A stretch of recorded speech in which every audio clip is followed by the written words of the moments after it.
This is the exact moment a seemingly normal welfare check would turn into one of the most horrifying discoveries ever made. While we were here, my sergeant served a search warrant on your property. We have Kayla.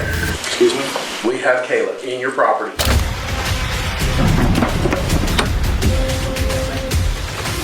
Why'd you lock her in a container in your property? I was talking about it. So you're saying you didn't lock her up, you didn't put her in the Connex box or anything? No, sir.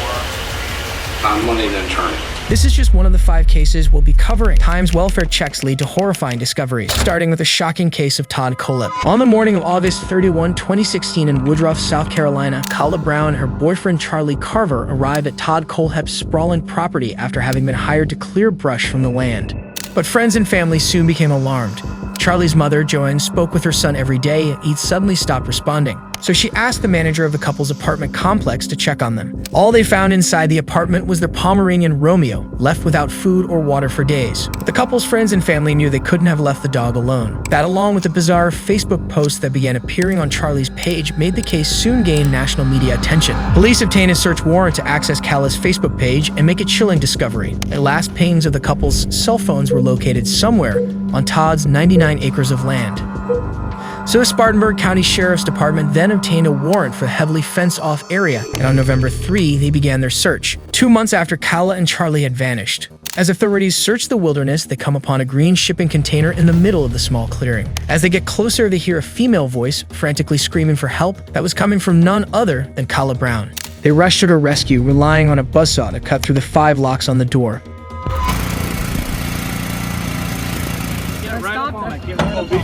Yes. Pull that one first. All right, let them get ready. Y'all ready? Authorities breached the doors and found Kayla being held captive inside. And after using bolt cutters to remove the chain from her neck, she tells them exactly what happened to her and Charlie. Watch out. Y'all move. I got it. Watch out. Hey, Joey, Sheriff's officer. What? Back up there, back there. are you okay? Grab what? Go. Do you have any weapons? Coming through, okay? What's your name? What's your name, Right man? here. Lauren. Gotcha. All right.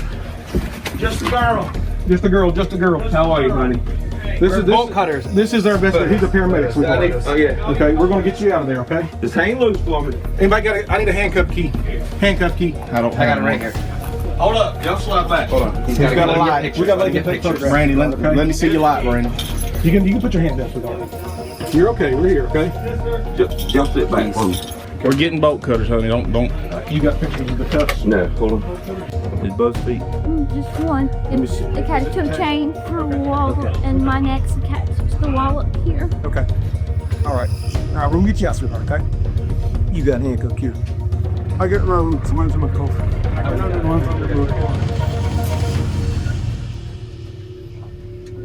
Kayla tells authorities that Todd murdered Charlie and disposed of his body somewhere on the property, where he has multiple others allegedly buried. But several minutes before this, detectives arrive at Todd's suburban home to question him about the missing couple, and what they find will lead to questions about his disturbing past. Police discover that in nursery school, Todd would aggressively attack other children. He was also cruel to animals, once shooting a dog with a BB gun and killing a goldfish with bleach, and spent 3.5 months in a Georgia psychiatric institute. But when Todd was 15, he kidnapped and assaulted a young girl, threatening to murder her entire family if she told anyone. He was charged and found guilty of multiple crimes and was sentenced to 15 years in prison. While he was in jail, he earned a degree in computer science from Central Arizona College and eventually got his real estate license after being released in 2001. But all the while, he was hiding a twisted double life, one that was suddenly about to be exposed. Because just minutes before Brown is rescued, detectives arrive at Todd's suburban home with a search warrant and questions about the missing couple. And that's why she got named that. This is where we're at, so I'll explain this a little more in detail to you. I'm as straightforward as a can go. I don't, pull punches. Several of the questions that we asked you, with what information that we have, says, okay? So that's why the search warrant's being done. Communication-wise, between you and Kayla, locations that we received, we are going to serve the search warrants, okay? Okay. And basically that's in a nutshell. Since we are serving the search warrant, it's not that, I don't want you to think that we think you've done something wrong, okay? These people have not been seen since they were at your property, okay? So you essentially were the last person to have any contact with them. No one has had any contact with them since you had contact with them. Okay. Anybody. Nobody. No one No one. has had contact with them since you had contact with them, Eddie. Okay, what do you need from me and what?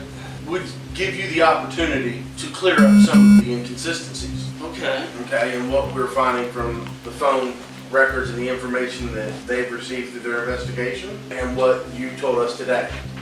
Okay? Because, This has also been a couple of months, but what, I don't know when I can.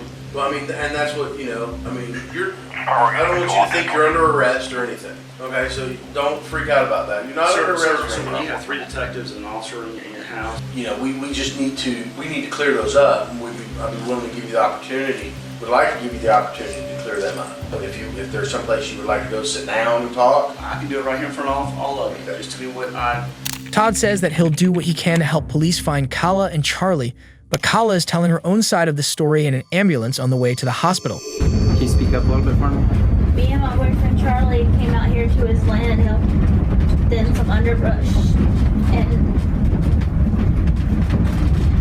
that's when he shot Charlie and kept me. He shot Charlie and kept you. she was on your property for several hours. So that's a conflict. Okay. We can put her on your property for most of a good portion of the afternoon, going into just before evening, and that is a conflict with what you said. Okay. We can put you going to the property, and we can put her at the property beyond that and into the evening, or into just before what is considered evening time. And a lot of people get confused by evening because the sun may still be up with the daylight, the daylight savings time. Okay. So why would you say that she was only there an hour and a half when she was there pretty much the whole afternoon? Detectives tell Todd that they used cell phone pings to track his movements on the day of Kala and Charlie's disappearance, and that they don't match up with the story he's been trying to sell them since they got there. But Kala's own story is almost too terrifying to imagine. And then brought you inside. What happened then? He put me on the floor, he handcuffed my hands behind my back, and cuffed my feet. Then he sat down in a chair and told me that he was sorry about Charlie, but he had to let me know he was serious, that he wouldn't hurt me if I did what he said. It was just one of those things you make. Yeah, well, give me 1 second. Yeah. Okay. Oh, okay. Get with dispatch.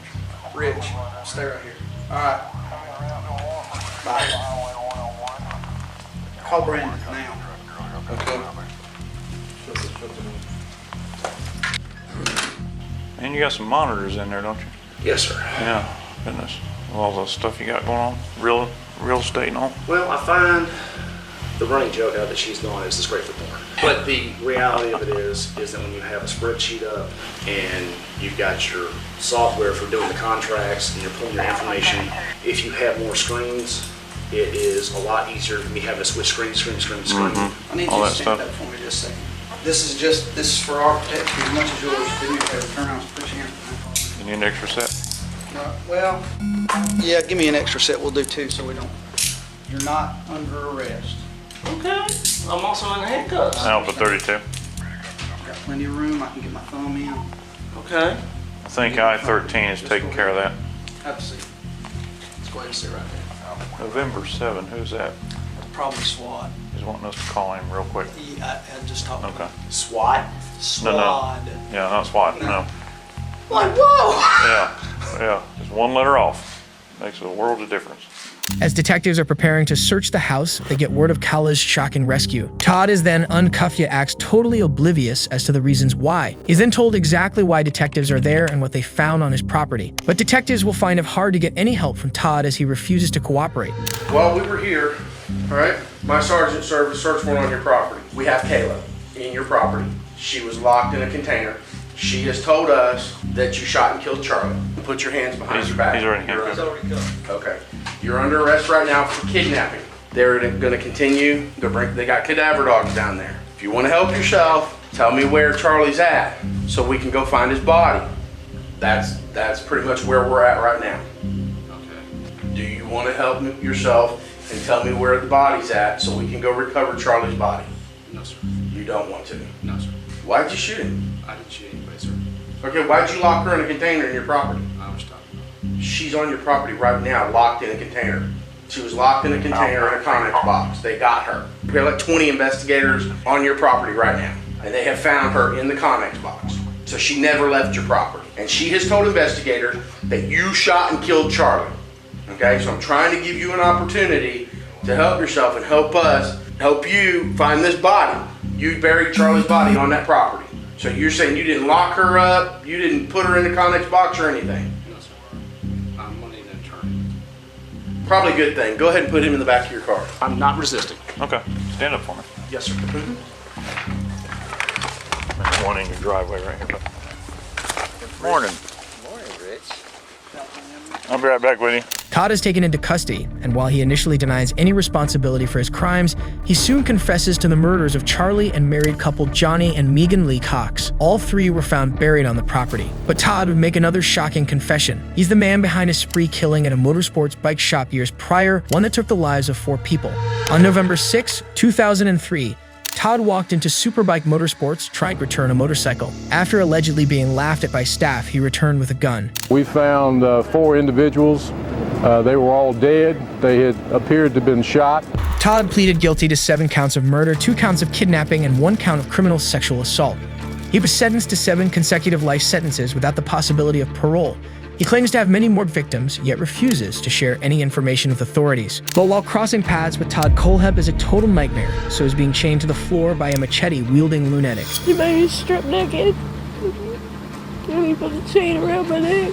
To find out how this terrified woman ended up chained to a floor, we travel back in time to the evening of August 16, 2023. On that night, Louisville, Kentucky police received multiple calls from neighbors reporting 37-year-old Jonna Wilson screaming for help from a second-story bedroom. When officers got to the scene, they immediately heard the panicked cries for themselves. They tried every door and window on the first floor, but found that each one was locked and barricaded. If officers were going to get inside, they need to find a more creative solution. Put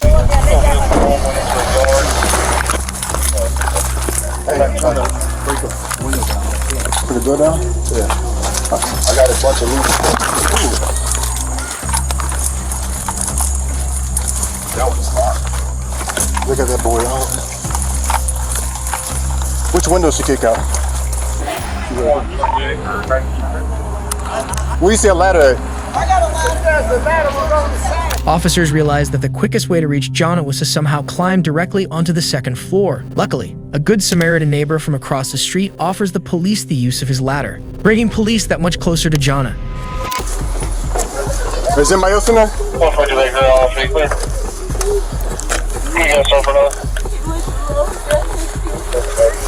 He did what? Is he Hispanic? Yeah. Where's Sorry, the key? sir. I know he's got it on his key. And he's got it on his key. Still coming up as I-264. Pretty close to the vehicle. We only got T-Line on 537 South 3rd Street. There we go. 203. Thank you so much.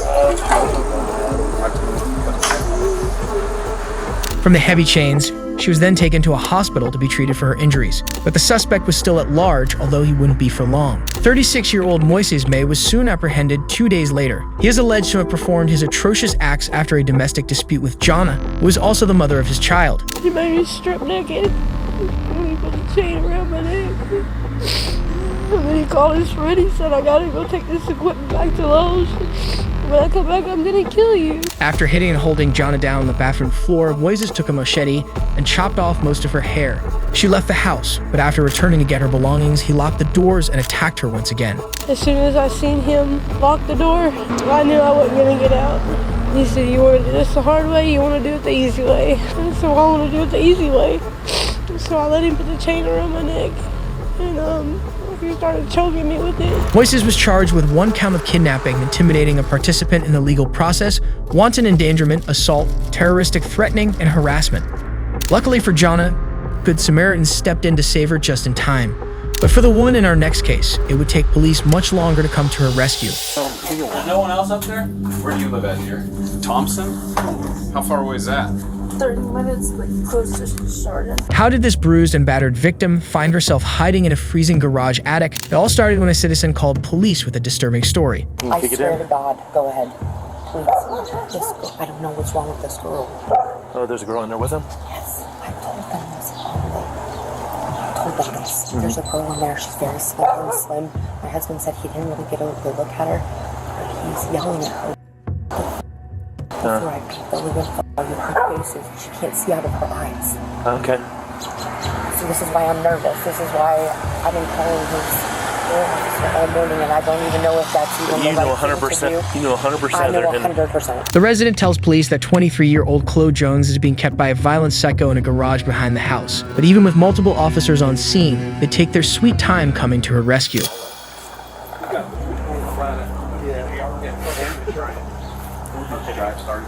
Joe said he might have something. He's got something with a flat head that might be able to pound it up. I don't, but there's not. It's like flat on the bottom. Yeah, it doesn't go like the top's open.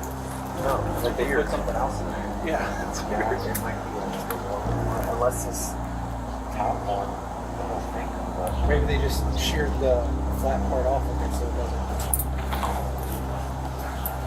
I say we're going through the roof, through the top. Yeah, shingles.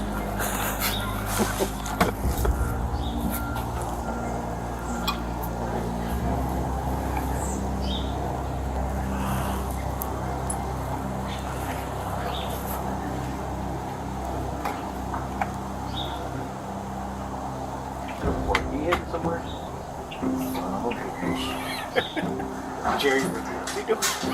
Getting that smart bar. That's a nice little. We can go in through the roof craft. Oh shit. That thing's sweet. That's your personal deal? Yeah. What scenario did you see that you might need that in? As officers stand around laughing, 33-year-old William Mozingo holds Chloe captive inside, potentially ready to kill her at any moment. After accepting a ride home from the stranger, Chloe was kidnapped and taken to the garage where she was abused non-stop for 4 days straight. But even though cops know she's trapped inside with William, they still have not breached the door.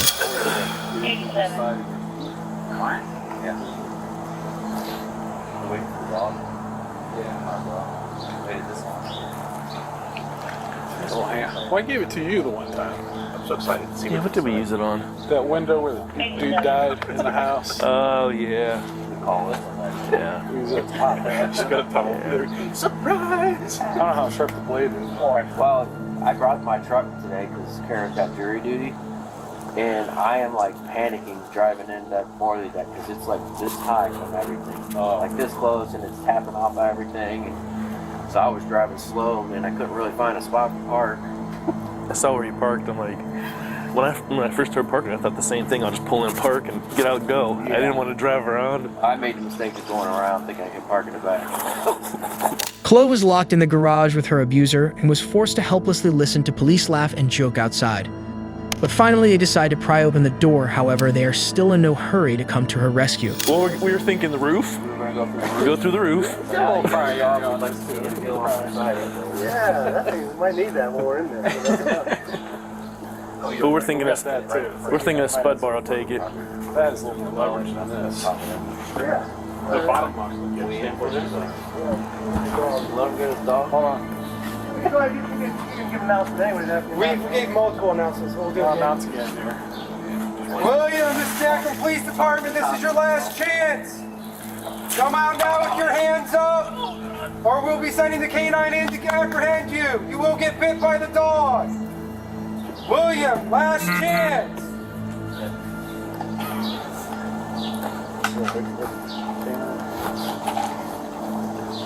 Picture him off the top. Akron Police, better come out! Come out now with your hands up!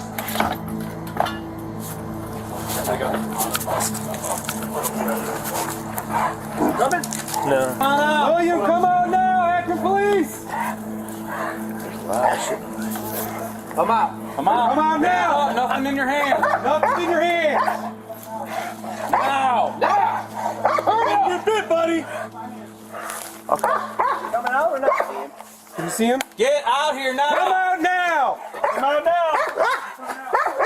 Bro, you're gonna get fucked up in a second. You better come right the fuck out now. Now! He's up in the attic. Come out. Keep going. No, I don't see him. Keep everything out of your hands. He's in the attic. He's in the attic. He's coming Keep everything out of your hands. Keep your hands up. Keep your hands up.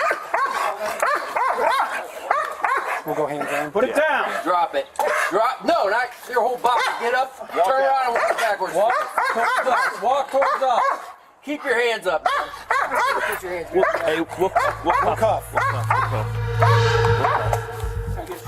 Hey! Hey, face that way. Just keep coming. Watch your step. Right there.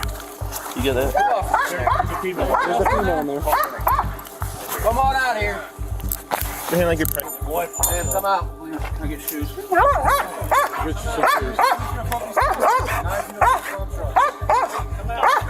Anybody else in here? Come out now. We'll sell this dog in after you two. Come out. With William finally detained, officers finally enter the garage. They'd find Chloe hiding in the attic and set up a ladder for her to climb down on. But this is about the extent of the help she receives.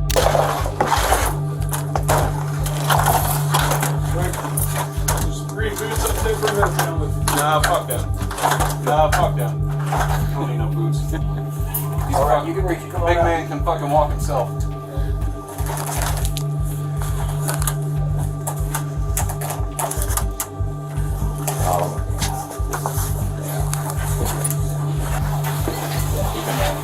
There's no one else up there? Where do you live at here? Thompson? How far away is that? Like 30 minutes, like close to Chardon. Why don't you have a seat right there? Why don't you have a seat right there on this? So you probably wouldn't know. Like, yeah, comment on where's she at? Yeah. Why don't you just sit down there? Oh my God, guys, I'm water. Oh, we'll get you some stuff here. Car number 12.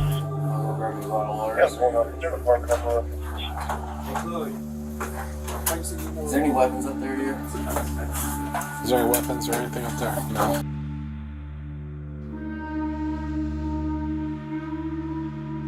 Chloe emerges from the garage alone and injured but alive as William is placed in the back of a police van. Just a piece of paper, it's a court paper. But still, I mean, we all know what goes up in front of a piece of papers. All right.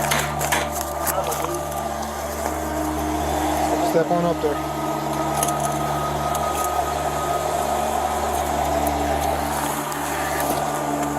Yes, sir.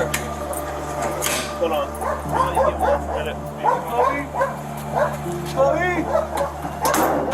William, who had been charged and convicted of 3 other kidnappings, was charged with kidnapping, felonious assault, abduction, and unlawful restraint. And I want to tell like the young girls from across America, like it's not safe to get in cars with people you don't know or meet up with friends through friends. After being released from the hospital, Chloe had words of advice she wanted to share with other potential kidnapping victims.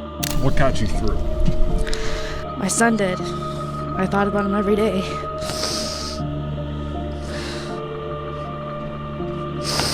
I just saw his little face in my head every day. Chloe Jones' case proves a mother's love can get a victim through anything, but the exact opposite is true for the woman who tried to murder her own children. Breathe. On the morning of June 24th, 2023, 911 dispatch in Albion, Michigan receives a call from a frantic 15-year-old girl screaming for help. Her 35-year-old mother, Jessica Edward Ricks, was committing unspeakable acts and is now alone in the house with her 2-year-old son. The daughter has escaped to a neighbor's home with the other children. But if officers don't get there soon, her sibling may just end up gone. Units, be advised, it looks like the mother had stabbed her sister. We're trying to get further. We don't know where she's at.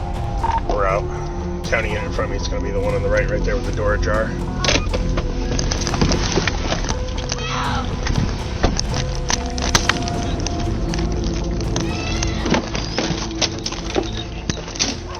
Make an entry to this channel.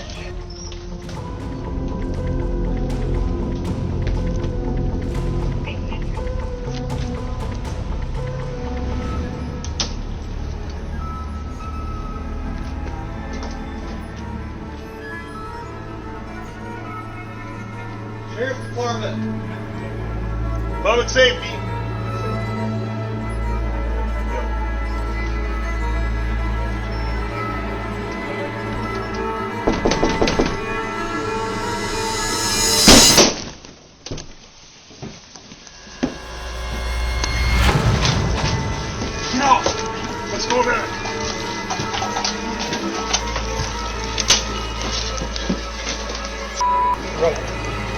After busting in the door, cops find Jessica trying to drown her son. They tear him from her arms and immediately attempt CPR. Dispatch 2706.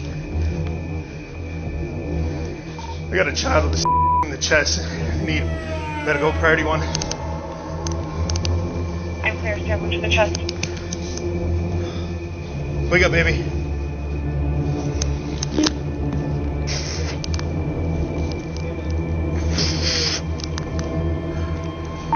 Mother was drowning it in the bathtub when we found it. I'm clear, 1317. The officer performs CPR on the son. He's trying his best to save him, but even in cases of survival, the human brain can only go without oxygen for so long without experiencing permanent and irreversible damage. Time is running out. I just did DB on the line as well. Can't sleep. Okay.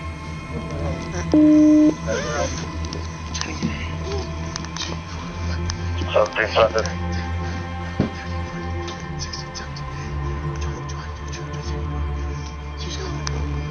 Breathe.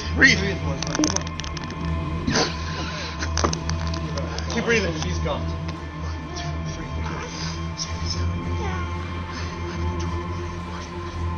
Breathe for me, baby. Come on. You alright? There you go. That's not your sense. Baby's starting to cry. Clear, baby's starting to cry. Come on, What? honey. Come on, honey. Wake up, baby. I don't know. It's not bad. 2706. I got not much active bleeding from the injury. It's below the throat. Come on, She's honey. moaning. Keep coming, priority 1. Come on, honey. They're coming. Priority Keep 1. waiting for us, alright? The boy regains consciousness and is taken to the hospital with his brother to be examined. But as disturbing as this case already is, cops then find a bottle of deadly fluid in the bathroom they believe Jessica drank and forced her son to drink along with her. It seemed that she was hell-bent on murdering her children in any way she could. Jessica was charged with 2 counts of assault with intent to murder, 2 counts of first-degree abuse, and 2 counts of second-degree abuse. She pled not guilty and plans to use the insanity defense at trial. $500,000 for Edward Ricks, who could face up to life in prison if convicted. Attempting to annihilate your children is seriously depraved. But how does it compare to this suspect's scheme to brainwash his ex-girlfriend with help from his lover? Oh my God, thank you. Okay, got it? Rolling? I got rolling. What about Amazing Grace? You like that one? On January 30, 2017, 32-year-old Jack Morgan goes door to door at a Las Vegas apartment complex until he finds the home of his 28-year-old ex-girlfriend Jane Priebe. Just a few minutes later, neighbors watch as he drives the unconscious woman down the stairs and puts her into a van, where his 19-year-old lover Sophia Brown is waiting. Neighbors call police, who catch up with Jack and Sophie less than 24 hours later. Open the door to the outside, driver. There is a passenger! There is a passenger! Driver, keep your hands out the window. Open the door so you can get outside. Turn the other way, turn around. Turn around. Walk backwards to the side of my woman. Forward. Keep coming. Keep coming. Keep coming. Keep your hands up. Keep going back. Hands up! Hands up! Hands!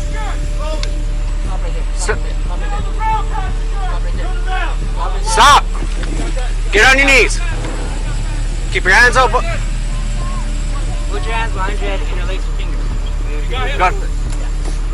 Get on the ground, passenger! All the way! Is there anyone else in there? Yes, there's one person. Watch it, there's movement. Don't move. Don't you move. Stay down. Yes, sir. She's in there. Don't you move. Help her.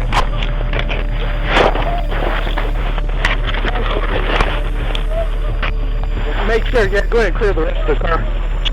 She has nothing to do.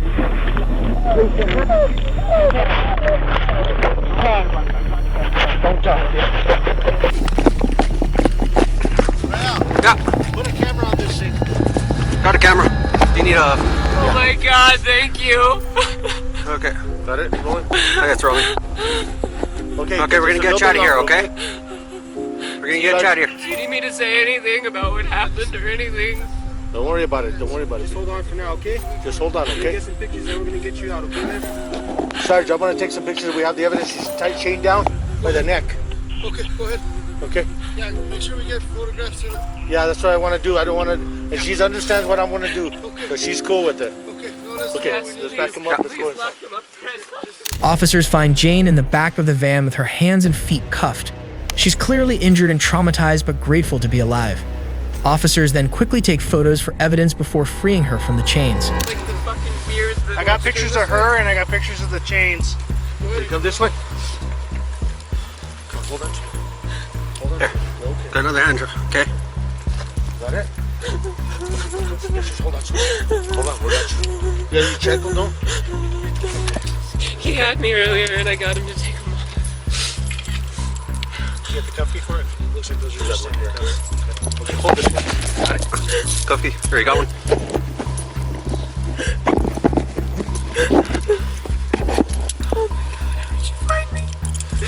After Jane is free, she tells officers the horrifying story of her abduction at Jack's hands.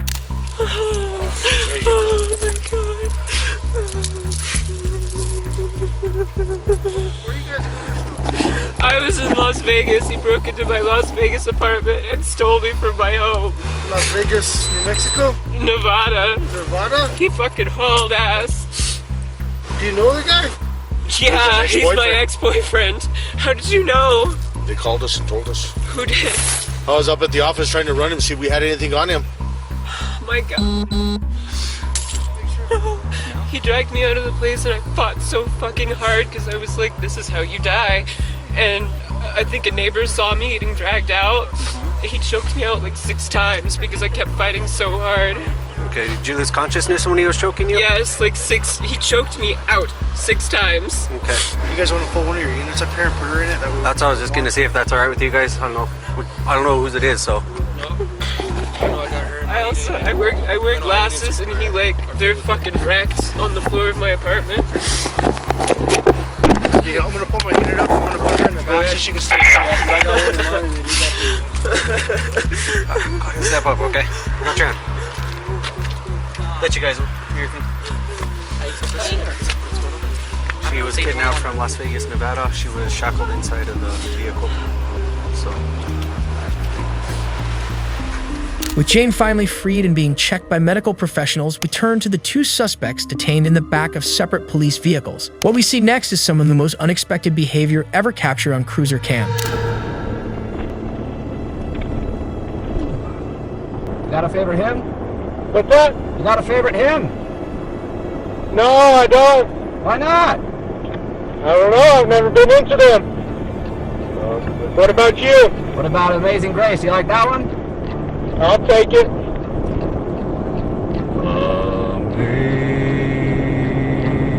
Amazing grace, how sweet the sound that saved a wretch like me.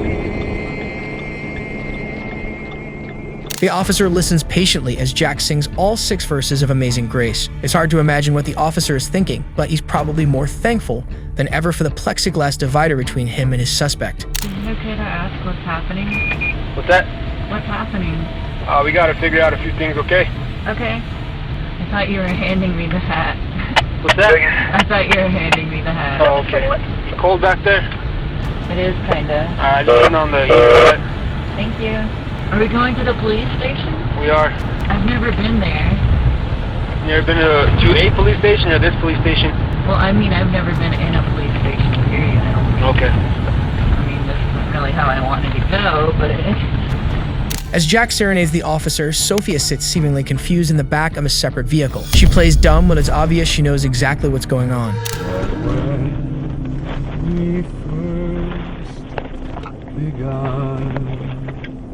There's another verse, but I don't know. That's pretty good. Yeah, I do what I can. You a Christian man? Yeah, I am. You? I am. In my van, there's a Bible, a Nelson Bible, and a Baptist hymnal. Are there any chances I could get those? I'm pretty sure. Your vehicle's gonna be right up the road anyway, so let's get this one first. Worst thing about him? I'll see the which one? Which Bible? The Nelson, there's two of them. There's a big one, and then there's a smaller red one. It's the smaller red one. Small red one? Yeah. Okay. And then the Baptist hymn one. I'll see about getting it for you. That'd be super. As Jack's journey ends at the police station, Sophia's strange behavior continues. She appears dazed, and her bizarre questions continue to baffle the officer. Is it okay if I look around? What's that? Is it okay if I look around? I don't want to, like, make you uncomfortable. If you look around? Yeah. Because the other police officer told me not to do that. We're almost there, alright? Okay. I don't have any shoes on, Toad. Okay.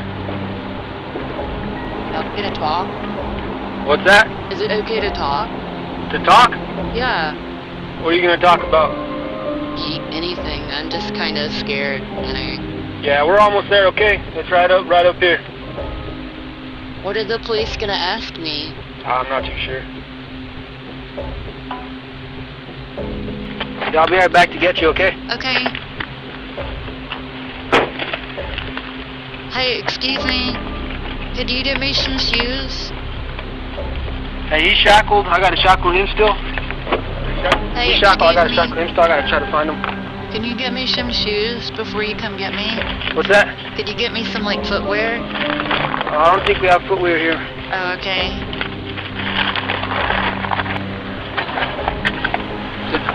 Do you want me to face this way? No, put your feet towards me.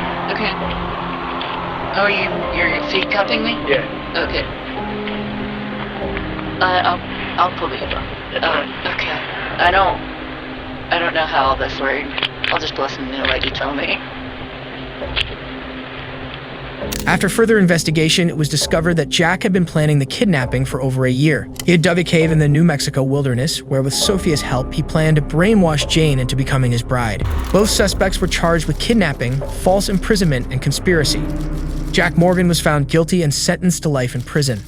Sophia Brown was found guilty and sentenced to 5 years in prison.